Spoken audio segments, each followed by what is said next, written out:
This is a presentation of DirecTV, exclusive home of the Red Zone channel, the Fantasy Zone, the Dan Patrick Show, 20 years of NFL Sunday Ticket, the Rich Eisen Show, and America's premier source for sports television.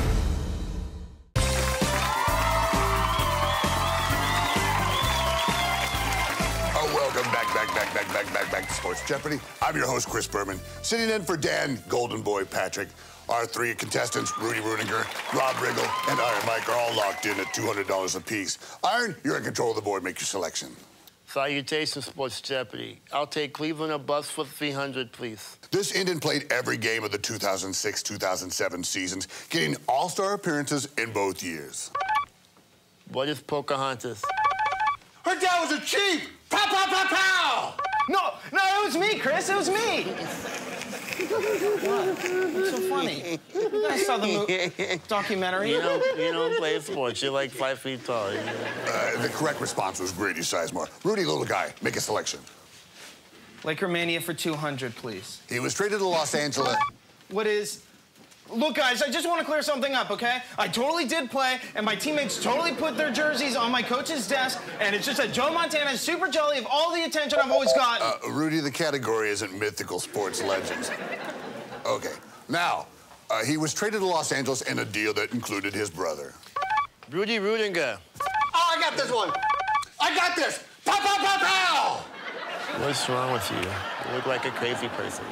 Yeah. Go! Rudy! Pow! Rudy! Pow! Bam! Rudy! Pow! Big pow! Pow! Well, stick around. The box score. That's right. Nah. You are big. I don't know a lot about sports, but I can drink a lot of beer. My motto is simple. C's get degrees. Need a long, inappropriate hug? I'm your man. I think I'm smarter than you, because I probably am. Howard Coward for box score. Hello and welcome to the box score. I'm Brock in Los Angeles, joined by the Danettes out in Milford, Connecticut. Big day for the boss today. Sports Jeopardy premieres on Crackle. Paulie, any news as to when you guys will be making an appearance on Dan's new show? No. Almost like a news blackout. Not a chance. Okay, well, Not even a little. All right, I'm sure a guy that's at least worth a $100 clue is the lovely Derek Jeter. He was a big topic today. McLovin, you said you were actually down with Keith Olbermann's take on Jeter, correct? Listen, I know Keith Olbermann is a big name in business, but he completely stole that whole rant from, I think, our March 19th episode. When was it that I got in big trouble for saying Jeter was Whenever overrated? we talk about Jeter, basically. Yeah. And you know what? If you want to pull the clip, Dan Patrick said Jeter is overrated today. So apparently me and Dan are simpatico once again. I don't know. Dan gave his take on things, and Seton seemed to be more than down. Jeter goes to Fenway to end his career. And Keith even said that he should retire after Thursday night's game because that's what Ted Williams did. He left after the final home game with the Red Sox. Let's not confuse Ted Williams and Derek Jeter as far as people go. Jeter seems to do the right thing. Did he get caught up in it? I'm sure he did. But after 20 years, I'll give him credit. I'll give him credit if he's just getting caught up in it the last couple of years here. You got something to say, Seton? Just that I love you. Why? Well said, Danny. Finally, somebody said it. He's teared up. Yeah, I appreciated Dan's take. If things have gotten out of hand with the whole farewell tour towards the end, he's been a classy stand-up guy all along, and to suggest that he should maybe get have told the Yankees, I don't want this or whatever, I guess you can make that argument. But, after all these years, this is his last year. We've seen farewell tours before with Cal Ripken and others.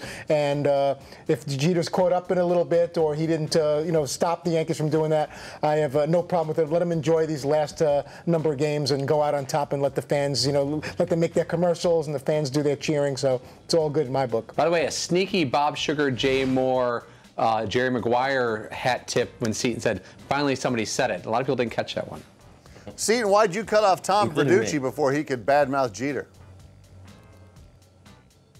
Did I cut off Tom Verducci today? Remember Tom went dead? All of a sudden, when he was going to talk about... well, if he's going to talk smack about Jeter, then you're getting hung up on. Anybody who called in. It could have been my mom, and she was getting hung up on today if she said something negative about Derek Jeter, which is impossible. I mean, she's basically changing her name to like Mrs. Jeter. So there's no bigger fan of Derek Jeter than my mom, but you get the point.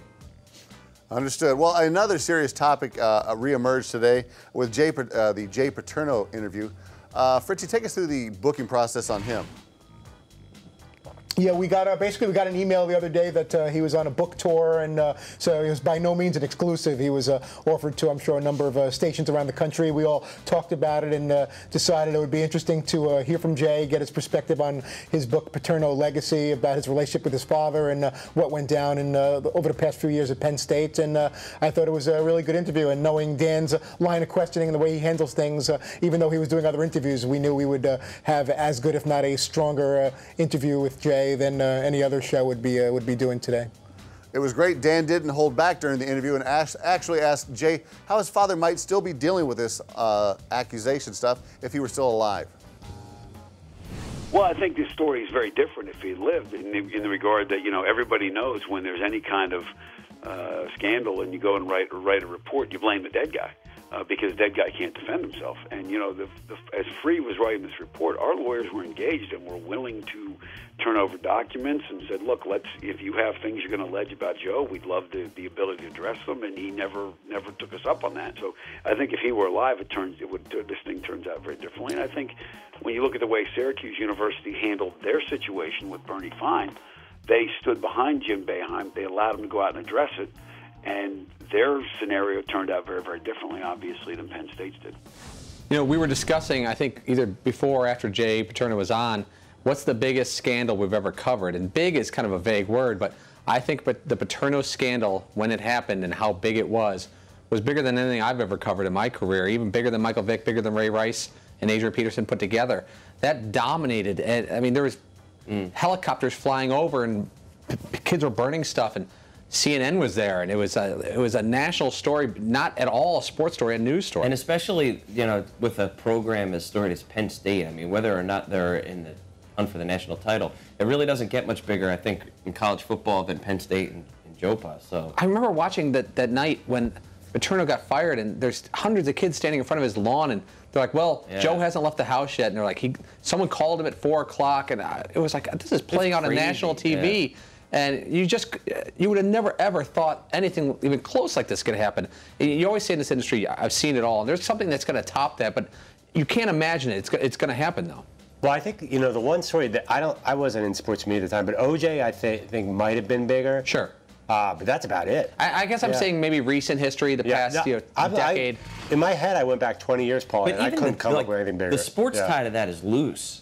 You know, I mean, it really doesn't have a lot to do with sports other than he used to be a football player. Exactly. You know, that's a good point by Seton. OJ's story was not at all a sports story. It was about a sports legend, and this was a deep sports story. The current coach of Penn State getting removed. NCAA got involved.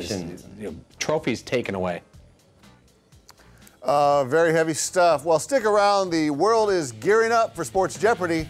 The guys are going to be playing a different sort of Jeopardy after this.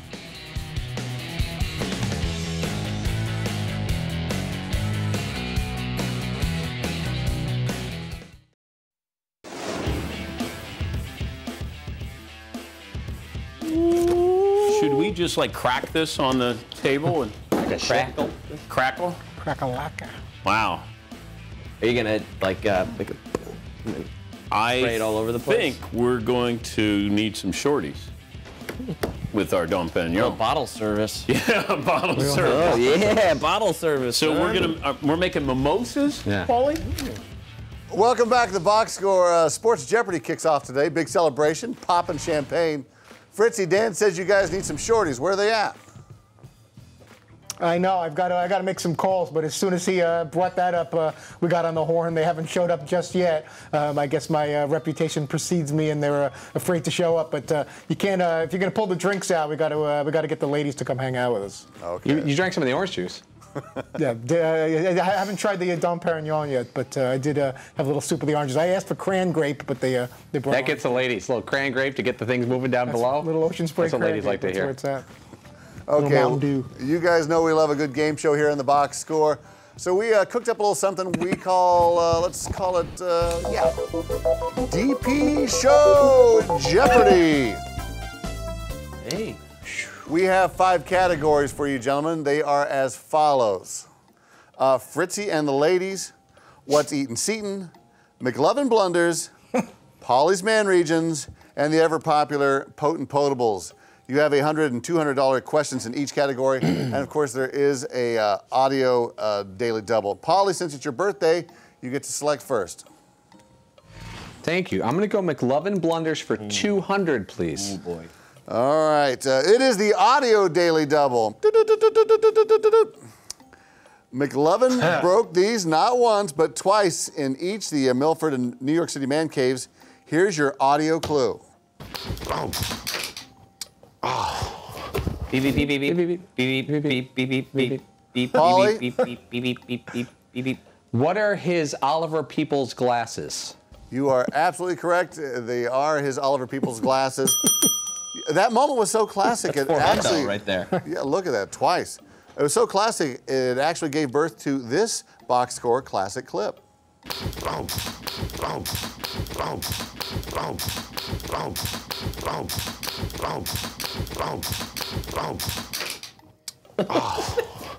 Mean. Paulie, you're on the board of 200. Go ahead. I'm going to stay with McLovin. McLovin for 100, please. A cardboard display and Scotch tape could not keep these little guys intact during one of the most disastrous... Seaton. What are Fritzy's son's little NFL helmets? You are correct. They are the mini NFL helmets. You probably should have got that one, Paulie. All right, Seaton, make your selection. Oh, man. I'm going to go Fritzy and the Ladies for 100, please. Fritzy and the Ladies for 100, your clue. Fritzy serenaded this pretty swimsuit model who graced the SI swimsuit. Who is Chrissy Teigen? I'm sorry. I'm going to go in with the steal on that. Beep, beep, beep, beep, beep, beep, beep. Seaton, beep, go ahead. Beep.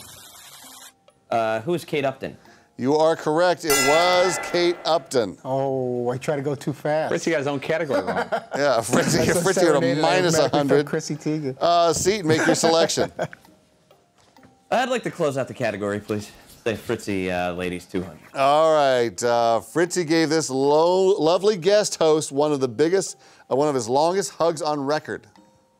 Beep, beep, beep, beep, beep, beep, beep, beep, beep, beep, beep, beep, beep, beep. Who is Bonnie Bernstein? You are absolutely correct. Ah, good job on that. I wasn't sure. Oh, boy. You know One what? more. Let's go Potent Potables for 100. Okay, Potent Potables for 100.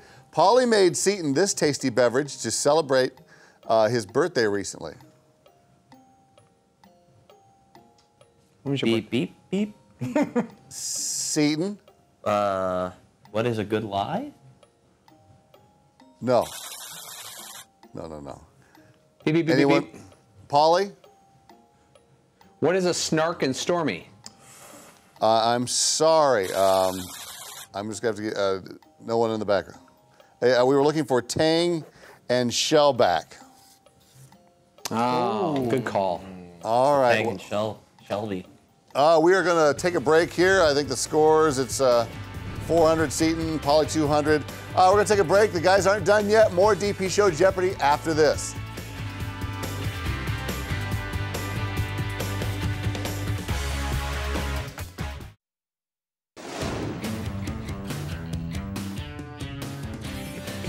Welcome back to the box score. We are picking up where we left off with another round of DP Show Jeopardy.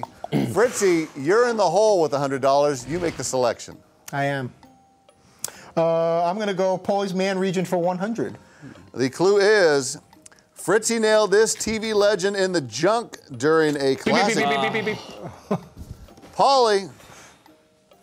Who is Ron Burgundy? You are correct. Well done. Paulie, make your selection. I'm going to stick with my Man Region. Very good. This clue for $200. Paulie grabbed this multi-NCAA's champions. Paulie. Who is Kyle Dake? Actually, oh, boy. Oh, well, He called on me. I have to follow the rules of the game. Yeah. Who is Kyle Dake? You are correct, sir. Paulie, make your selection. What's eating Seton for 200, Broccoli?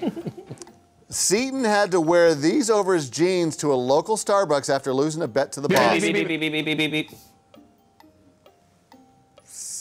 McLovin.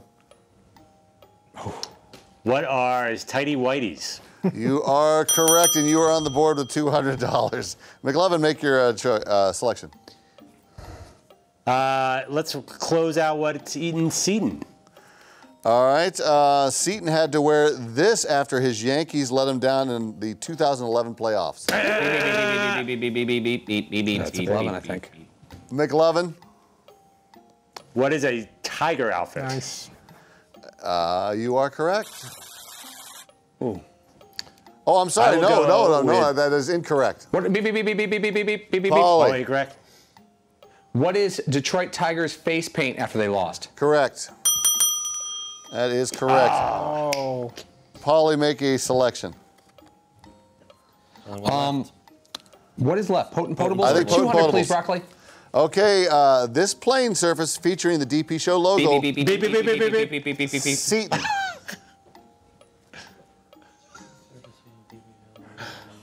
Time limit. I was thinking, what is a beer pong table? You are correct for $200.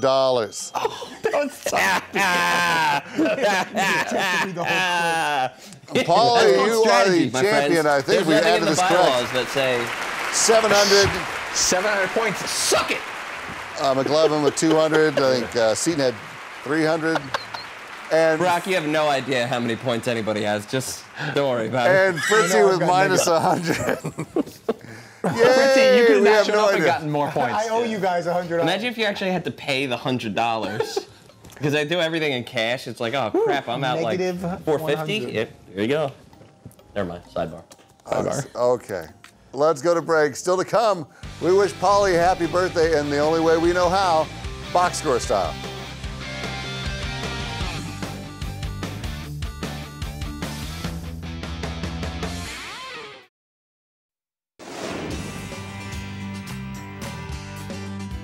If you're going to email or tweet or call, don't wish Paulie a happy birthday today. It's the one thing that he hates. I tried to sing happy birthday, and he said, no, please don't. So I will not make that mistake again. I cut my kids off mid-happy birthday this morning. I was like, all right, come on, wrap it up. I got to go. Welcome back to the box score. As you guys all know, it's Paulie's birthday today. Can we get some applause for that? Golf clap. Oh, that was so forced. Paulie, is that shirt a birthday gift? Did I get any birthday gifts? Is that shirt a birthday gift? Oh, I guess it showed up yesterday. It's pretty cool. The only other thing I got for my birthday, I got some barbecue sausage, which was lovely. And, showed up here, as in showed up at the man cave? No, showed up at my house. What a birthday gift. Well, guess what? For your birthday, there will be no spanking today, but we will be throwing flinch balls at Paulie. So, Paulie, assume the position, and McLovin, you are up first, my friend. Oh, that was a dangerous throw. Okay, are we ready to go? Yeah. Happy birthday, buddy. Ooh. Oh, that was a slow burner. That was a slow burn. That had a little sauce on it, though. I thought it was going to catch me on the backside. Oh. Happy birthday, Paulie. Oh, man, that's tense. Unfortunate. The tension, Brock. I mean, you never get used to it. Here comes the old Deadeye, though. You can't read in a book how to do Thanks this. for the eggs, Fritzy. Birthday boy. Thanks for the eggs this morning. You're welcome. Now onto your eggs. Oh, man. Man, there's nothing scarier, is there? That had some sauce on it. That was scary. Fritzy, that's so close. Take another shot, please. Bonus shot. Get another one. Wow. All right, here we go. Off the upper knee. All right. Wow, that was Well, hey, happy birthday. Happy birthday, buddy. Horseshoes and hand grenades. Close Thanks, enough. Brock. Fritzy, who is on tomorrow? Steelers quarterback Ben Roethlisberger will join us. ESPN college football analyst Todd Blackledge, NFL Network host Mr. Rich Eisen at the Giants-Redskins game, all on Thursday's edition. Very good. Thank you, guys. Thanks for watching the box score. Set your DVR or tune in weekdays at 3 p.m. Eastern, only on Audience Channel 239 right here on DirecTV, or catch our podcast available on iTunes or podcast1.com. Feliz Navidad? No, happy birthday. There we go. I don't know a lot about sports, but I can drink a lot of beer. My motto is simple. C's get degrees. Need a long, inappropriate hug? I'm your man. I think I'm smarter than you because I probably am. Hey, thanks for watching the box score. Holy cow! This was a presentation of DirecTV, exclusive home of the Red Zone channel, the Fantasy Zone, the Dan Patrick Show, 20 years of NFL Sunday Ticket, the Rich Eisen Show, and America's premier source for sports television.